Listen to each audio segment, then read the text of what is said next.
Nolan Wells' investigation is attracting a lot of rumors around insinuated facts or maybe even assumptions of things. So I want to clarify all the things that y'all keep saying in my comments, and that's on this platform and other platforms. Y'all getting real disrespectful in the comments, but I'm going to let y'all play amongst yourselves, because one thing about it, you're doing exactly what I want you to do, engage. And so thanks for all the rude and aggressive comments. Keep the engagement coming. Anyways, let's start off strong with the Snapchat data.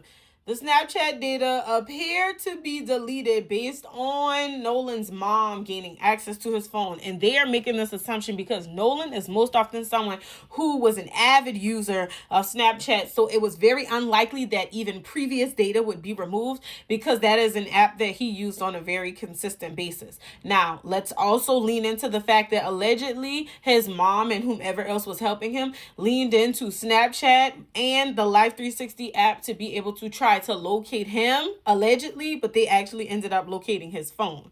So when they did all of this, the Snapchat app was showing one location, the Life 360 app was showing another location. I have seen somebody else on here that has mentioned that that is actually not unlikely, and it's actually very likely that they will show different places. Snapchat allegedly shows your location only when you open the app, but that is a little shifty to me, because whenever I did have like location sharing on, if you open the app, other people can see where you are and you might not even be on the app. So I don't know how true that is. And then on top of that, I do know that Life 360 is kind of like, if you have Find My iPhone, it pretty much tracks in real time. So how do we know which of these were actually accurate? And then the other thing that we also have to question here is, considering that they were at the beach and also in water, is there a delay in those towers sending those signals to then update? Because we all know once you start moving and shaking, especially around water and wooded areas, sometimes that trackability does get a little difficult to track down. So there's that. Do we really think that the Snapchat information was deleted? Or do we just think it wasn't accessible for some reason?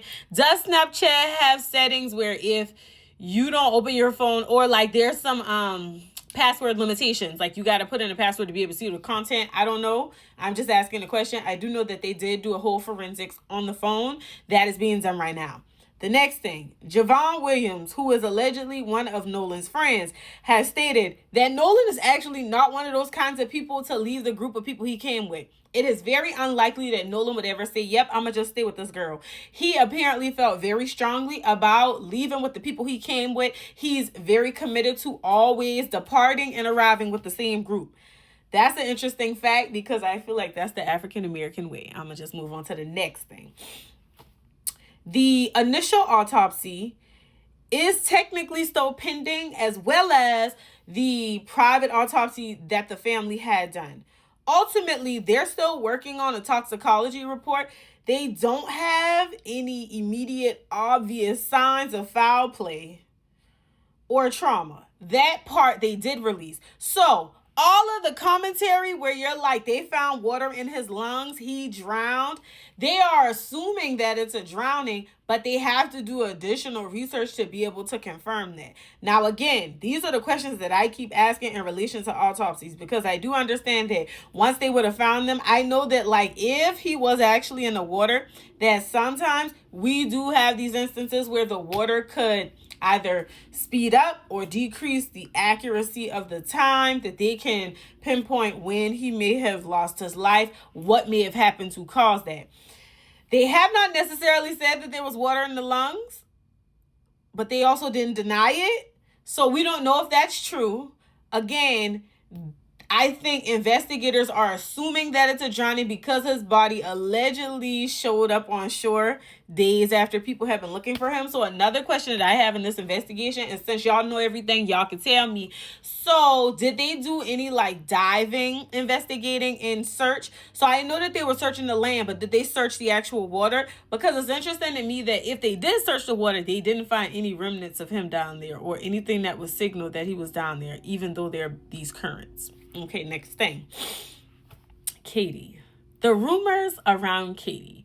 So now they're trying to say that Katie's dad could allegedly be a suspect. I believe that this is exactly a rumor, because if there was a suspect in this case, we would know.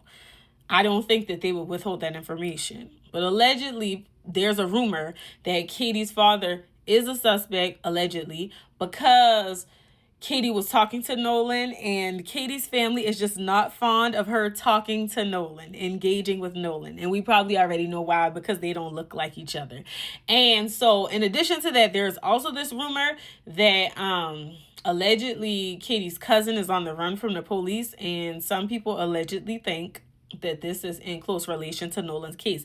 The last part of this is allegedly when Nolan left the island, he allegedly left in Katie's father's boat, and that is how much of this started to spiral out of control. There's also people in my comments saying that they think that the boat was moved over to like Biloxi and then cleaned and then returned, so that whatever nature the investigators find the boat in, that was not the actual nature of the whole of the boat following the incident of Nolan missing. And then there are people that are trying to explain to me that to leave Horn Island and get to Fort Bayou allegedly is a place where they make repairs on boats and things of that nature, and that it took them that long to do that, and that probably this back and forth movement was them checking to see if their repairs were done. But if that's the case, why didn't you say that? You see what I'm saying? Like, this is why I don't believe that. And do these rumors have validity? I guess we'll have to wait and see. This is a trial that I'll probably, or if it's a trial, if this goes to trial, we know it's going in front of a grand jury, but I don't know who's going to be on the stand. We'll be watching and waiting. Justice for Nolan Wells.